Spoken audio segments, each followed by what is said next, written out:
حوجة عاوحن إجينا كمال داري هي عيارها سبورتسكا عاو حاول عياري كوبكا اف اي كابكا لبدا كوحود كلا مانشستر يونايتد iyo Wigan Athletic halkaas oo ay guusha ku raacday Manchester United 2-0 kooxda Manchester United ayaa maalmahan dambaba mataqaana la daala dhacaysay dhaawacyo badan iyo xoogaa iyadoo lagu dareynayay xagga tababaraha iyo sidoo kale ciyaartoyda intaba la dhaliilo badan ay ka jireen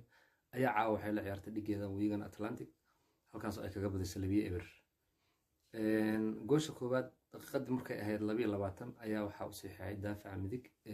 dambeedka daafaca midig Diego Dalot Benoni uu keenay Marcus Rashford ayuu dhaliyay sidoo kale halfkii dambe daqiiqadihii 74 ayaa waxa penalty u saxiixay kabtanka kooxda Bruno Fernandes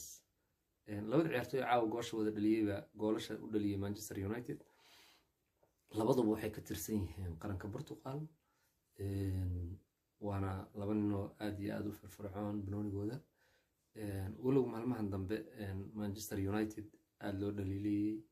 qaab ciyaareedka iyo qaabka uu u safo falsafada uu u safo coachka Manchester United kaalimaha dambana waliba kaalimaha dhexe ay kaga jirtaa kala horeynta English Premier League marka Manchester United caawa aad iyo aad bay ugu ruqaansatay kooxda Wigan Athletic marka kooxda Manchester United guul weyn ayay ka gaartay caawa Wigan Athletic marka Manchester United maalmahan dambe xogaa waxaad u maleysaa in ay meelo badan ka liidato weerarkeeda iyo qadkeeda dhexe iyo difaaciyadeeda horta meesha falsafada uu coachku ciyaaro ayaa waxay tahay waxna sixi karta waxna qaldi karta habeenna inuu mataqaanaa ciyaartoy line up ku bilaabo habeen kale tan sidoo kale uu line up hor la ku bilaabo qaladad badan ayaa laga sheegay ka jira geedida ciyaaraha ee Old Trafford coachkooda waana qaabka ay u qaataan trainingka ciyaartoyda waxaad u maleysaa in la yiri orda bulow ord in la yiri waxaad u maleysaa qaabkooda way ordayaan orodka mataqaana neef badan bay bixinayaan tababarkoodu waxaad leedahay wax badan baa mataqaana ka qaldan coachkan haddana waxaad leedahay xogaa dhaliilaha uu leeyahay waxay tahay bedelada kooxda markuu wax ka bedelayo mataqaana wuxuu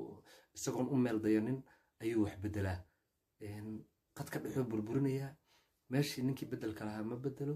marka kooxda Manchester United caawa waxaan leenahay bali waad raysteen guul baad gaarteen dhigiina Wigan Athletic waxaan rajaynaynaa in Manchester United ay guulo kale la imaan doonto haddii ay difaaciyada u soo wada kacaan marka Manchester United caawa guul weyn bay ka gaartay kooxda Wigan